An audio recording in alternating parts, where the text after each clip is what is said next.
ఓం శాంతి. నమస్తే. ETV live ఆధ్యాత్మిక channel మానస కార్యక్రమానికి స్వాగతం. నేటి ప్రపంచంలో చూస్తూ ఉంటే ప్రపంచంలో అన్ని చోట్ల భయంకరమైన మారణ హోమం జరుగుతూనే ఉంటుంది. కరోనా ఒక 2-3 సంవత్సరాలు ప్రపంచమంతా కూడా మారణ హోమం చేస్తే, కరోనా అయిపోయిన వెంటనే రకరకాల యుద్ధాలు మొదలయ్యి ఆ మారణ హోమం అలా కంటిన్యూ అవుతూనే ఉంది. వైరస్ వల్ల చనిపోతారా, బాంబు వల్ల చనిపోయినా ఫైనల్గా మృత్యు అనేటువంటిది మనం చూస్తూ ఉన్నాం.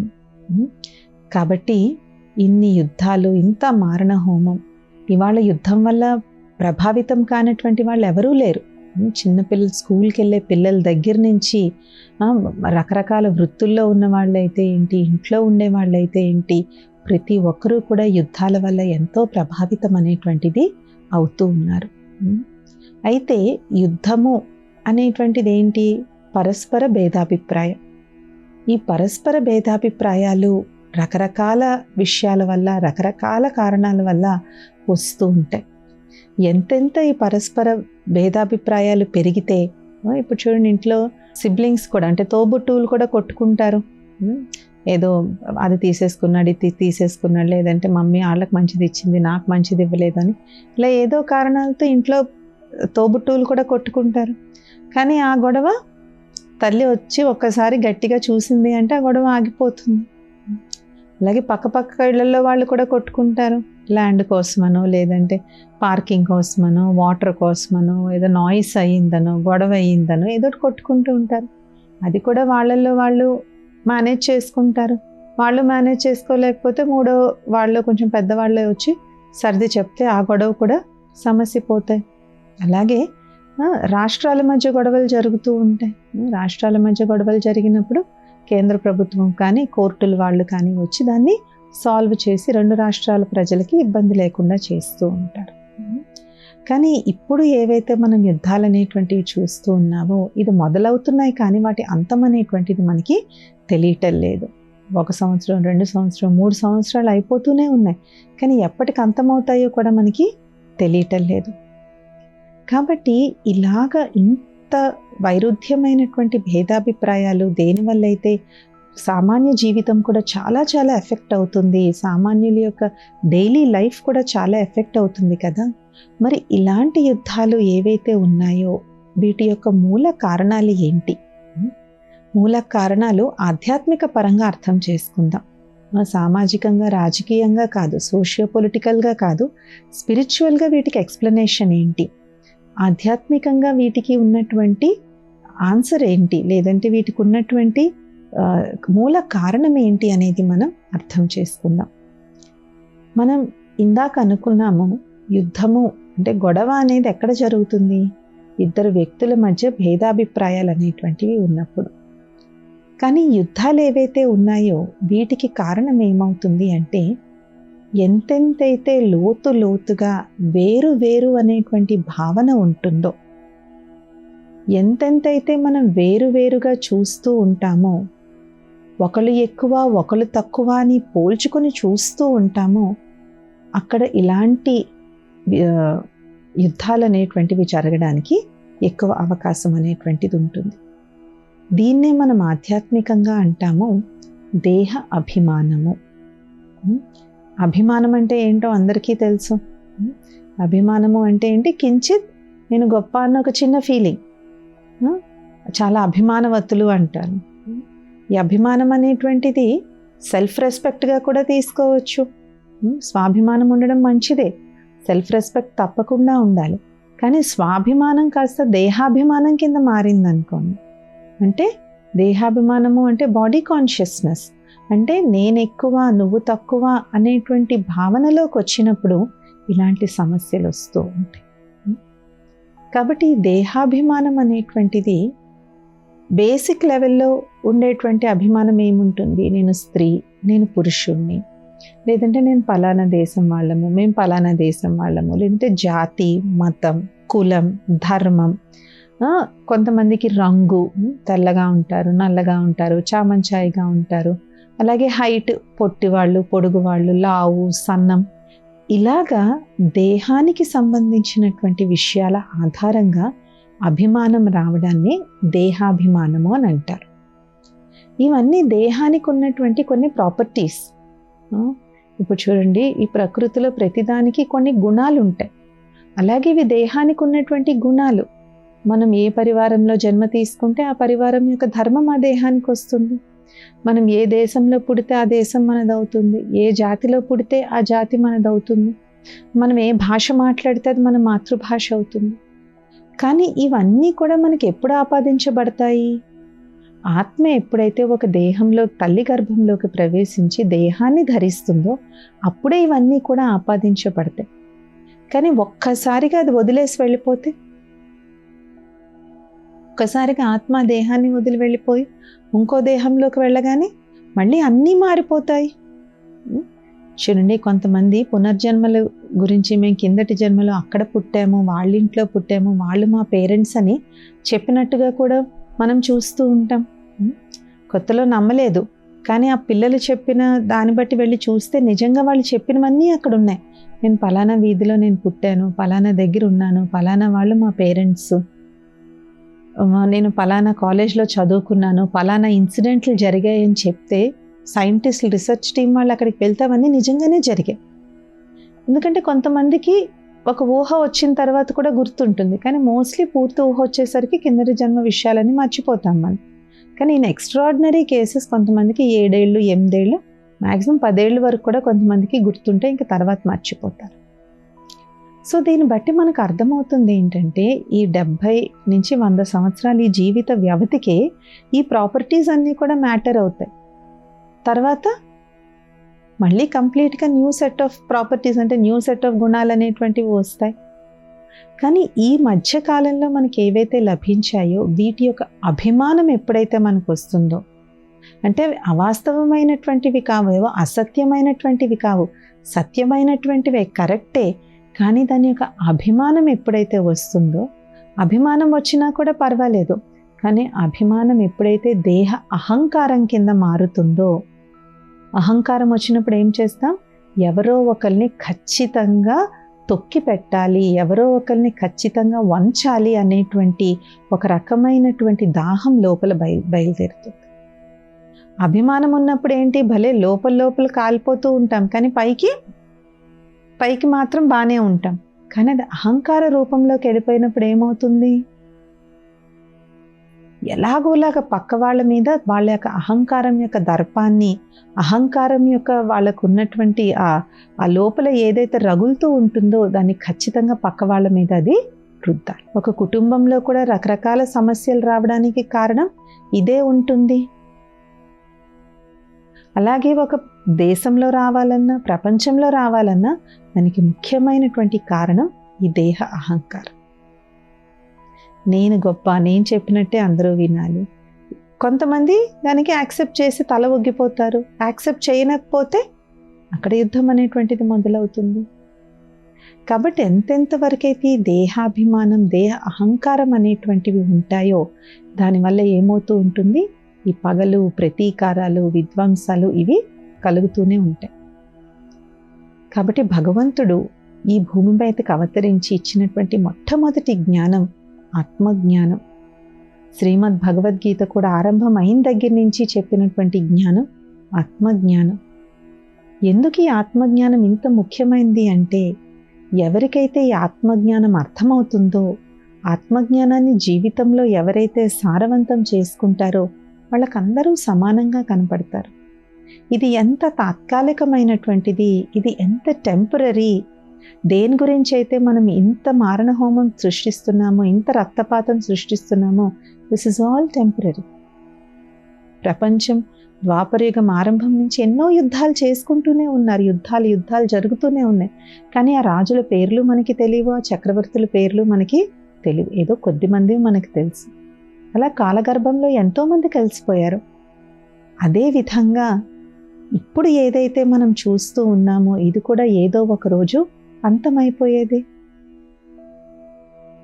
కాబట్టి ఎప్పుడైతే మనకి ఆత్మజ్ఞానం కలుగుతుందో అప్పుడు మనం దేహాన్ని చూడము. వీళ్ళు వాళ్ళు పలానా వాళ్ళు, వాళ్ళు ఇది అని చూడకుండా ఆ దేహాన్ని నడిపించేటువంటి చైతన్య శక్తి అయినటువంటి ఆత్మజ్యోతిని చూస్తాం. ఆత్మజ్యోతిని ఎప్పుడైతే మనం చూస్తామో మన బుద్ధి యోగం ఆ పరమాత్ముడితో జోడింపబడుతుంది. ఎప్పుడైతే మనకి పరమాత్ముడితో జోడింపబడుతుందో పరమాత్ముడి యొక్క శాంతి, ప్రేమ, ఆనందం అనేటువంటి గుణాలు మనలో నిండిన కారణంగా మనము భేదాభిప్రాయాలకి, దేహ అహంకారానికి దూరంగా ఉంటాం. ఒకసారి గుల్జార్ దాది గారు, వారి గురించి మనం చాలాసార్లు మానస కార్యక్రమంలో మనం తెలుసుకున్నాము, వారి గురించి చాలాసార్లు మనం చెప్పుకున్నాము. వారు ఒకసారి ఒక ప్రదేశానికి వెళ్ళినప్పుడు అక్కడ ఒక రిపోర్టర్ వాళ్ళని అడిగారు, దాదీజీ గారు, ఈ ప్రపంచంలో తీవ్రవాదుల వల్ల చాలా నష్టం కలుగుతుంది కదా, మరి తీవ్రవాదులకు మీరు ఇచ్చేటువంటి సందేశం ఏంటి అని దాదీజీ గారిని అడిగారు. దాదీజీ గారు ఒక్క క్షణం మౌనంలో ఉండి దాదీజీ గారు ఒకటే అన్నారు, ఈ ప్రపంచంలో ప్రతి ఒక్కరూ శాంతి సాగరుడైనటువంటి ఆ పరమాత్ముని సంతానం. కాబట్టి వారు కూడా శాంతి సాగరుడైన పరమాత్ముని గుర్తించి వారి నుంచి శాంతి, ప్రేమ అనేటువంటి దివ్య గుణాలను తీసుకుని ఆ శాంతి, ప్రేమతో వాళ్ళ మనసు యొక్క దాహం తీరాలి, ఆ శాంతిని, ప్రేమని వారు అందరికీ పంచాలి అనేటువంటి దివ్య సందేశాన్ని దాదీజీ ఇచ్చారు. ఎప్పుడైతే జీవితంలో శాంతి, ప్రేమ, సుఖం, ఆనందం అనేటువంటి ఈ మౌలిక గుణాలు ఎప్పుడైతే లోపిస్తాయో ఆ లోపాన్ని ఇంకా ఏదీ కూడా పూర్తి చేయలేదు. మనం దేని వెంట వెళ్ళినా అవి తాత్కాలికంగా మనకి టెంపరరీ రిలీఫ్ ఇస్తాయి తప్ప శాశ్వతంగా వాటిని నింపగలిగేటువంటి శక్తి ఒక్క పరమాత్ముడికే ఉంది, ఒక్క భగవంతుడికే ఉంది. అందుకని మనం ఎంతెంతైతే ఈ దేహాభిమానం నుంచి, ఈ దేహ అహంకారాల నుంచి దూరంగా వెళ్ళి మనస్సును, బుద్ధిని ఆ పరమాత్ముడిపై ఎంతెంతైతే మనం లగ్నం చేస్తామో అంతంత పరమాత్ముని యొక్క శక్తి మనలో నిండడం వల్ల ఈ తారతమ్యాలు, ఎక్కువ తక్కువ, ఇది మంచిది ఇది చెడు, వీళ్ళు ఎక్కువ నేను ఎక్కువ, డబ్బు యొక్క దాహం, ఈ వేటి వల్ల అయితే మొత్తం ప్రపంచంలో ఇన్నేసి గొడవలు, విధ్వంసాలు జరుగుతున్నాయో వాటిని మనం దూరం పెట్టచ్చు. ఆత్మజ్ఞానం అనేటువంటిది అందుకనే అన్నింటికన్నా గొప్ప జ్ఞానం. అంటారు, soul consciousness is the real wisdom. నిజమైన వివేకము అంటే ఆత్మజ్ఞానం కలిగి ఉండడము అనేసి. ఆత్మజ్ఞానం ఎంతవరకు మనకి లేదో మనం అందరినీ వేరువేరుగానే చూస్తూ ఉంటాం. ఆత్మలోనే మనస్సు, బుద్ధి, సంస్కారము అనేటువంటి 3 దివ్య శక్తులు ఉన్నాయి. ఆత్మ మనసు ద్వారా ఆలోచిస్తుంది, బుద్ధి ద్వారా నిర్ణయం తీసుకుంటుంది. ఈ రెండిటి యొక్క రిజల్టే సంస్కారం. అదే అంటే మన యొక్క ప్రవర్తన, మన యొక్క బిహేవియర్. మనం చేసుకున్నటువంటి కర్మ బట్టి మనం పాపాత్మలుగా, పుణ్యాత్మలుగా మనం అవుతాం. కాబట్టి ఎంతెంతైతే మనం ఆత్మజ్ఞానంతో పాటు పరమాత్మ జ్ఞానం, నిరాకార జ్యోతి స్వరూపుడైన శివ పరమాత్మని యొక్క స్మృతిలో ఎంతెంతైతే మనం ఉంటామో మనం వీటి నుంచి దూరంగా ఉండొచ్చు. అలాగే మన సనాతన ధర్మం మనకి ఇచ్చినటువంటి ఆత్మజ్ఞానం, పరమాత్మ జ్ఞానంతో పాటు ఇచ్చినటువంటి ఇంకొక అద్భుతమైనటువంటి జ్ఞానం కర్మ సిద్ధాంతం. కర్మల యొక్క జ్ఞానం, కర్మల యొక్క గుహ్యగతి. కర్మ 3 రకాల కర్మలు అనేటువంటివి ఉంటాయి. అకర్మ, వికర్మ, సుకర్మ. అకర్మ అంటే ముఖ్యంగా ఇది దేవీ దేవతలు చేసేటువంటి కర్మలు. అందుకే దేవీ దేవతలు కర్మ యొక్క ఫలితానికి అతీతంగా ఉంటారు. సుకర్మ అంటే ఏ కర్మ అయితే మనం పరమాత్మని స్మృతిలో చేస్తామో అది సుకర్మ అయిపోతుంది. చాలామంది శ్రేష్ఠ కర్మలు అంటే ఏంటి, దానాలు ఇవ్వడము, లేదంటే చలివేంద్రాలు పెట్టడము, పేదవాళ్ళకి కంబళ్ళు ఇవ్వడము, ఇవే శ్రేష్ఠ కర్మలు అనుకుంటారు. అవి నిజంగానే శ్రేష్ఠ కర్మలే, కాదని కాదు. కానీ మనం ఏ చిన్న పని చేసినా ఎప్పుడైతే మనం పరమాత్మని స్మృతిలో, పరమాత్మని యొక్క శక్తి ఆధారంగా మనం ఒక కర్మ చేస్తామో అది ఆటోమేటిక్గా శ్రేష్ఠ కర్మ అయిపోతుంది. అదేవిధంగా బయటకు ఒక పని చాలా మంచిగా కనిపించవచ్చు, కానీ దానివల్ల ఇతరులకు దుఃఖం కలిగినా, మనకి దుఃఖం కలిగినా అది వికర్మ కింద అయిపోతుంది. సో చేసేటువంటి కర్మ కన్నా కర్మ వెనకాతలు ఉన్న భావన వల్ల మనకి ఫలితం లభిస్తుంది. అందుకే కర్మ అంటే పని ప్లస్ భావన. ఉదాహరణకి ఒక వ్యక్తి ఇంకొక వ్యక్తిని గన్నుతో కాల్చాడు అనుకోండి, మరణశిక్ష వేస్తారు. అదే ఒక సైనికుడు కాలిస్తే వీర జవాను అని మెడల్ ఇస్తాము. మెడల్ ఇచ్చి వారికి మనం ప్రతి సంవత్సరం వారికి మనం వందనం ఇస్తాము. వారిని ఆదర్శప్రాయంగా మనం తీసుకుంటాం. పని ఇద్దరు ఒకటే చేశారు, కానీ భావన అది కర్మ అంటే. కాబట్టి నలుగురికి కనిపించడానికి, ఫోటోలు దిగడానికి, శాలువాలు వేయించుకోవడానికి మనం ఒక పని చేసి అబ్బా నేను ఎంత మంచి పని చేశాను అనుకుంటాం. కానీ అందులోకి స్వార్థం అనేటువంటిది ఎప్పుడైతే వస్తుందో ఆ మంచి పని యొక్క రిజల్ట్ సగం ఆ స్వార్థమే తినేస్తుంది. కాబట్టి మనకి దానివల్ల రావాల్సినటువంటి అతీంద్రియ సుఖం కానీ ఆత్మ సంతృప్తి కానీ దొరకదు. ఒక్కోసారి చాలా పెద్ద పెద్ద ప్రోగ్రామ్స్ మేము చేసాము, అబ్బా మాకు ఇంత పేరు వచ్చింది అంత పేరు వచ్చింది అనుకుంటాం. కానీ నిజంగా మనం ఏకాంతంలో కూర్చున్నప్పుడు నాకు నిజంగా ఏమైనా సంతృప్తి అనిపించిందా అంటే ఆ సంతృప్తిని మనం ఫీల్ అవ్వం.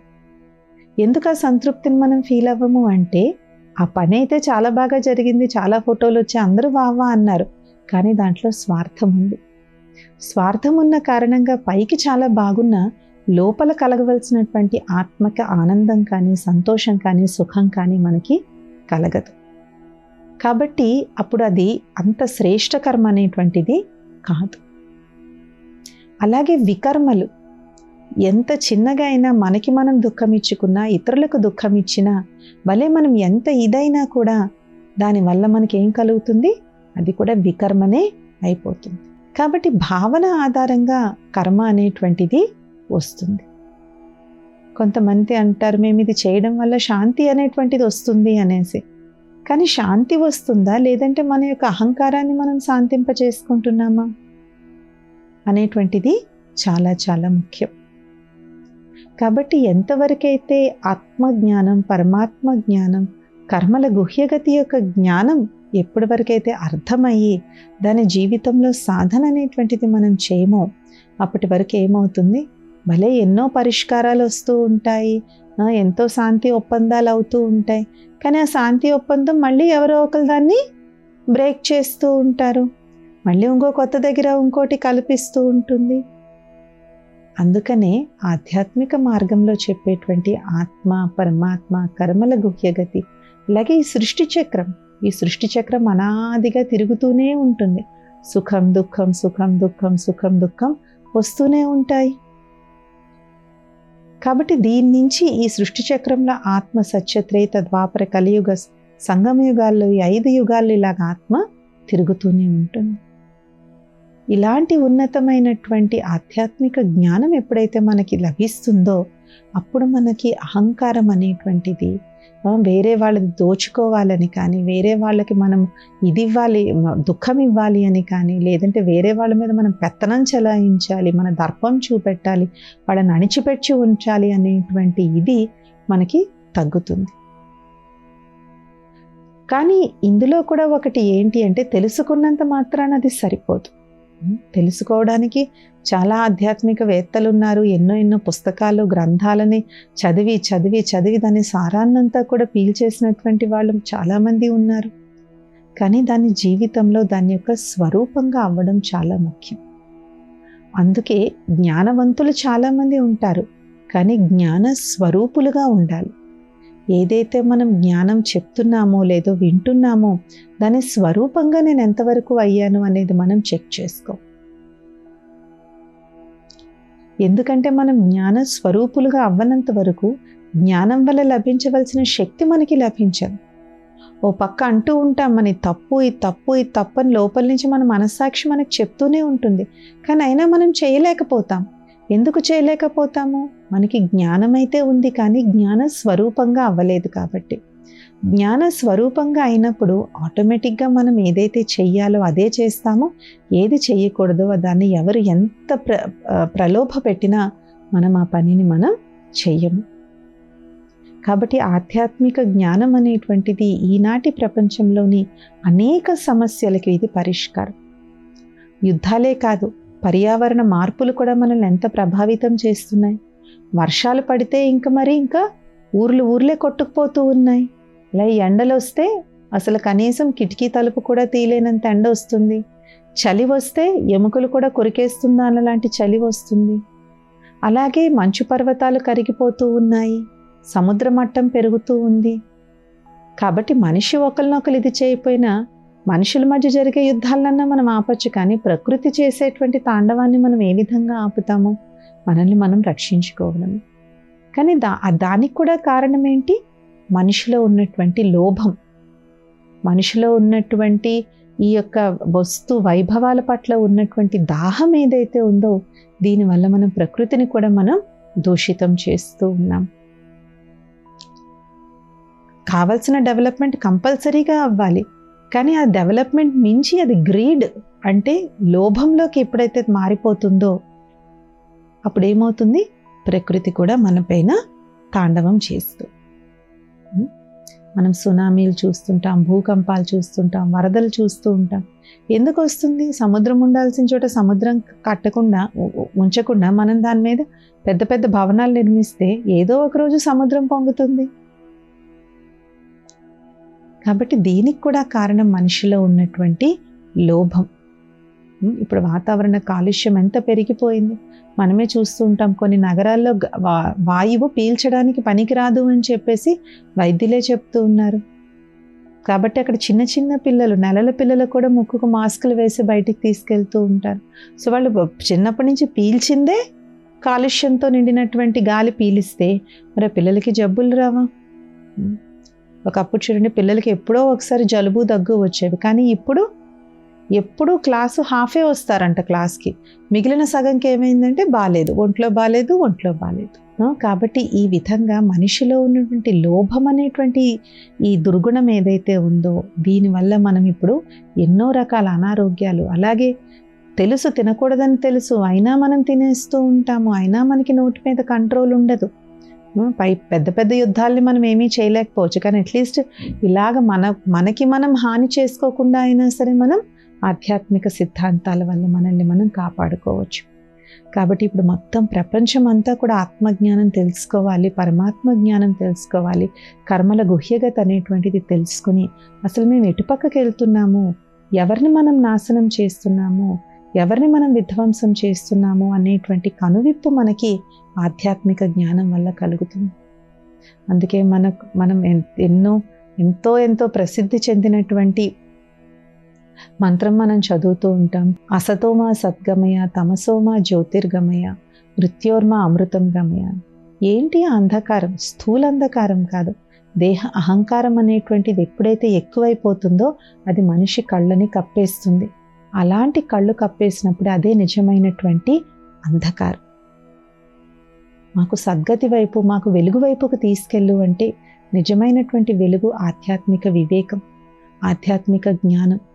విన్న జ్ఞానానికి ఎప్పుడైతే మనం దాని స్వరూపంగా అవుతామో వాళ్ళు ఎలా ఉంటారు అంటే వికసించిన గులాబీ పుష్పంలాగా ఉంటారు. వికసించిన గులాబీ పుష్పం చూస్తే ప్రతి ఒక్కళ్ళు ఆనందిస్తారు. దాని యొక్క రంగు అయితే ఏమి, దాని యొక్క సువాసన అయితే ఏమి, దాన్ని పట్టుకుంటే ఏమి, అది అసలు మన పక్కన ఉంటేనే చాలు గులాబీ పువ్వు మనకు ఎంతో ఆనందంగా ఉంటుంది. అలాగే ఎవరైతే ఆధ్యాత్మిక జ్ఞానం యొక్క జ్ఞాన స్వరూపులుగా అయ్యారో వారిని చూసినా, వాళ్ళ సాంగత్యంలో ఉన్నా, వాళ్ళ దగ్గర ఉన్నా మనకు ఎలా అనిపిస్తుంది? నేను ఒక ఆత్మిక గులాబీ పువ్వుల దగ్గర నేను ఉన్నాను అన్నట్టు అనిపిస్తుంది. సో కాబట్టి ఆధ్యాత్మిక జ్ఞానం వల్ల ముళ్ళలాంటి సంస్కారాలని కూడా మనం పువ్వుల వలె తయారు చేసుకోవచ్చు. ఇది ఇవాల్టి మానస కార్యక్రమం. వచ్చే మానసాలు ఇంకొక అంశంతో కలుద్దాం. ఓం శాంతి. నమస్తే.